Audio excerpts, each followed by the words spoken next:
Welcome to the Crush It in Sales podcast. I'm your host, Melinda Van Fleet. This podcast focuses on the intersection of sales, leadership, and personal development. Now let's get ready to dig in and crush it.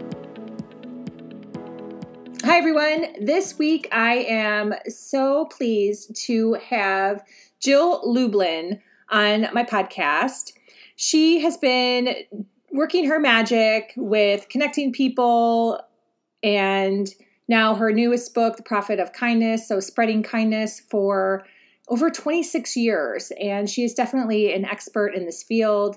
And I was very excited that she was able to be a guest on this podcast. So I hope you love it. Please feel free to share with a friend, family member, or coworker. And as always, I appreciate a rating and review on Apple. And check out my other podcast, The Good Karma Success Coach, which is more personal development. And I venture into some different topics that are always fun to learn about as well. So on to the podcast. Thanks for listening. Hi, Jill. Welcome to the Crush It in Sales podcast. How are you? I am doing great. Thank you. Awesome. Good to be here. Yes. And thank you so much for taking your time to chat with myself and the audience today. I'm super excited to have you on this podcast. I love your book, The Profit of Kindness. Would you mind sharing a little bit of your background with the audience and how you got started? Because you've been in business for a long time, which is amazing. So I'd love to hear about it. Oh, thank you so much. So a couple things. One is I'm delighted to be here. And I've actually written 4 books, including Guerrilla Publicity. And then this is my latest one, The Profit of Kindness. So very excited about that. I've been helping entrepreneurs, speakers, authors, coaches, and small business owners to actually gain visibility through publicity for, near 20 years. And I teach a publicity course that's a virtual, get it done, no kidding kind of course. Having a great time with that and really helping people get their message out. The other super cool thing that I've been doing is helping people get major book deals with publishers and agents without a word written, which I just love. So that's been a lot of fun. That's awesome. How would you, thinking back to your other books, which, Get Noticed, Get Referrals, Guerrilla, Publicity, like you mentioned, and network marketing, how would you give someone some quick tips on how to get started to get their name out there and get started in this space? Yeah, so a couple things. One is you have to get very clear on your message. And what I really advise people to do is have what I call a problem solution formula. Know what it is you're saying to people in a way that makes it just really simple and easy. What do I mean by that? I mean, get clear on stating a problem that is relevant and helpful for the listeners, right? So like when I'm talking about a publicity, I state that the problem today is 4 out of 5 businesses will go out of business because you have no clue how to create publicity without spending a fortune. Mm-hmm. And then the next 3 are real solutions. You want to give real solutions to people, right? So I would say something like, create your ooh, ah factor. Create the I've heard of you somewhere syndrome, right? And so I think what we got to do is really give people real things to do that keep it simple and easy and make it a way for somebody to get it done. And then I like to say, give them appetizers, not full meals, because of course what you want to do is connect and actually give them the initial opportunity to get connected to you and give them the kind of, shall we say, good information. And then, of course, ways to connect to you and all that good stuff, right? So I think that's really important. Yeah. Now, being that you have such a vast experience in the book world, do you recommend that people start off with a book or work their way into having a book? Like, what would be your recommendations? So a couple things. One is I'm a big believer in books. I mean, I've got 4 of them. They're all in major houses. meaning major publishers. And for years, I've been helping people get book deals with just an idea or a vision. And I help sell that idea and vision to major publishers and major agents. In fact, a wonderful woman who didn't have one word written has got a book coming out on Simon and Schuster that I helped her land. So that's pretty exciting, right? Very. And so am I a big believer in getting a book? Yes. Does it need to be the first thing you do? Not necessarily. And sometimes it can be, hybrid published, self-published. There's all kinds of ways to get books out now. And I don't want people sweating over that. What I really want is people to get connected to what's next in their business, what's first in their business, right? And I think a piece of that is really... to focus on a right message that people are connected to. And I think that's really the biggest thing. No, that's really great advice. And I ask because I've heard it both ways. So that's why I was curious. I'm like, oh, you'd be a good person to ask. Some people have started off their journey in a certain space by having a book. And then some people have waited several years to feel like they've built up this big credibility and then launch a book. So I've heard it. I don't personally have an opinion, so I was curious about yours. So thank you for sharing that. Oh, you're welcome. What inspired you to write your books when you first started? I mean, I commend you. You've been doing this for a long time. I'd love to hear about your inspiration from when you started your business. Well, a couple of things. My first book is actually called Guerrilla Publicity. Great book for how to get your publicity going in simple, easy ways without spending a fortune, right? Mm-hmm. And so how did that happen? Well, I actually have been in publicity and speaking. I speak quite a bit and train people. And what I know about the power of a book is it's a way to leave a legacy. It's a way to leave a part of you with somebody and continue good information and a way to ongoingly serve people, which is super cool. Right? And so with that, what I'm suggesting and what I think is actually really important is get that in a condensed, concise manner. So when I was actually operating a PR agency, which I had for many years, and then turned my information around to serve people even more affordably, even more simply. But when I had that PR agency, I got kind of what I'd call tapped on the shoulder. Jay Conrad Levinson, who's the grandfather of marketing, he wrote Guerrilla Marketing, which has sold over 1 million copies of all his Guerrilla books. And he actually came to me and said, hey, do you want to do a publicity book called Guerrilla Publicity? You're the expert. I want you to write it. So that was pretty exciting.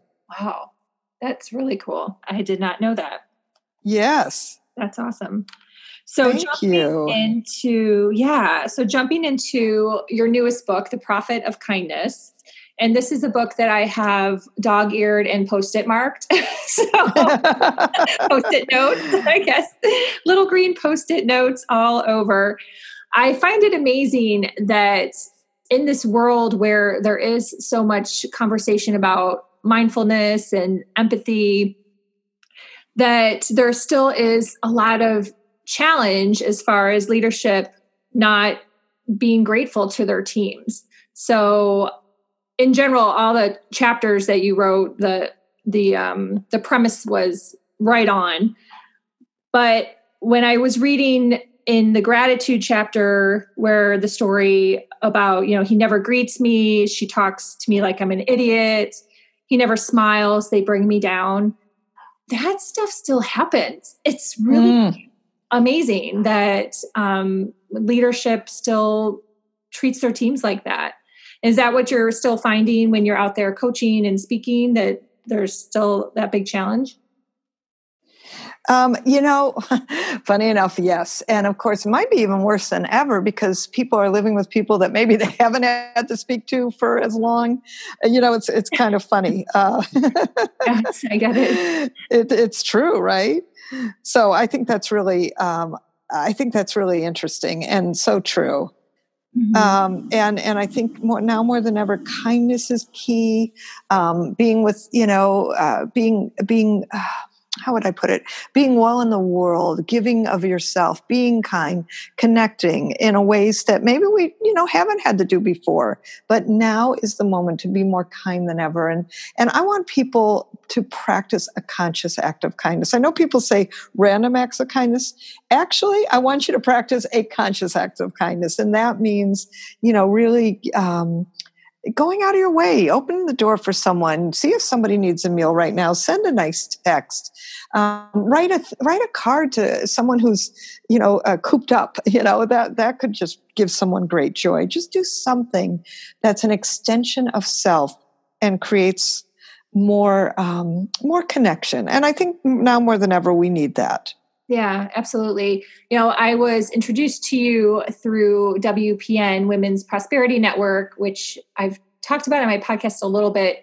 And just for anyone out there, it's a very large women's networking group that these three sisters started in 2008, which I think is cool. And just to side note here, one of the things they had asked for volunteers for in the last few weeks is to have like an angel network. I'm not sure if you heard this, Jill. Yeah. So I volunteered to just make phone calls to members that they hadn't heard from or seen on any Zoom calls in a really long time. And I wasn't able to get hold of anyone. I think I called 22 people total. So I couldn't reach everyone. I got a lot of voicemails and left voicemails and emails. But the women I did reach, even if they were fine, they're like, I'm fine, just haven't, done anything with WPN in a while. They were still so grateful to get that little phone call. It was really, yeah. And it made my day because I was like, oh, that's so nice that they're good. And, it just was like a heartwarming thing of something so simple and free to just reach out to somebody and check on them. And I just thought that was a cool idea that they had to, help other people out there, just kind of what you're saying. So beautiful. Yeah, those random I think that's really the key right now is random acts, but conscious acts. And so that's the bit is be kind. It's not expensive. It's a beautiful way to support and help. And I think just makes such a big difference. Mm-hmm. How do you work with a leader that doesn't realize how their behavior is to get them to start to change their behavior? What tips would you have on that? Well, a couple things. One is I think that when people see the profit that happens from being kind and what I found in writing The Profit of Kindness is that what was amazing and fabulous is that companies that are more kind are more profitable. The CEO is happier. The customers are happier. The employees are happier. And, this can be 1-2 person businesses, right? Mm-hmm. And so this is not big company culture. This is small and large. This is families. This is, this works for everybody. And I just think that's really important to understand and to know. Yeah, absolutely. It permeates to everyone. If they want to go into work and do a good job, then it has to stem from the top that people want to be motivated to do that. Yes, exactly. Yeah. Another story that I love that actually brought tears to my eyes was in the chapter on compassion with Daniel and Ricky. Oh my gosh. Can you share in your words that story for the audience? Because I just think it's so compelling. Okay, so I have to just because book isn't right in front of me. But no worries. Which specific one? Yeah, so Daniel was a young boy, and he was going on a field trip, and Ricky was going to be his roommate, and the mother was hesitant to share that they were going to be roommates because Ricky, I believe, is handicapped. Got it. Yes. Oh my gosh. I love that story. Right. And actually Daniel, the wonderful young son, and this is actually one of my dear friends, by the way, Deborah Poneman. And let me share with you that story of her son saying yes to a roommate who was disabled. And he said yes when no one else would. is who Daniel is, because even today he still runs major nonprofits. He runs a very successful placement for for basketball players, right? Isn't that amazing? I mean, he is an incredibly successful young man today, and part of that is because he was raised by a mother who's kind, who's caring, who put the values of consideration and loving all people, no matter what. And boy, isn't that interesting that that is the story that caught you, because Deborah Poneman, yes, to success, she's very successful now, and her son is also continuing to be very successful. Why?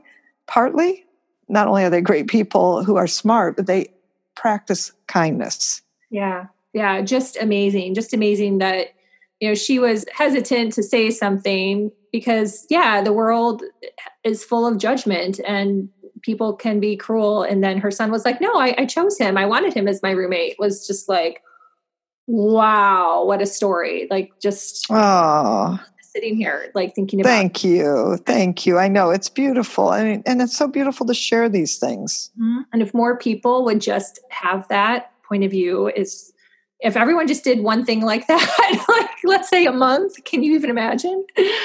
So that is very, very cool.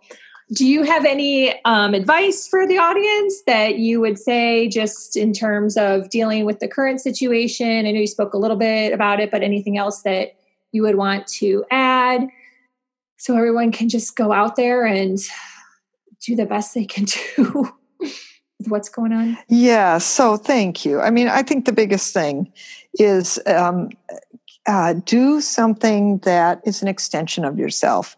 I mean, it really could be as simple as just open the door for someone.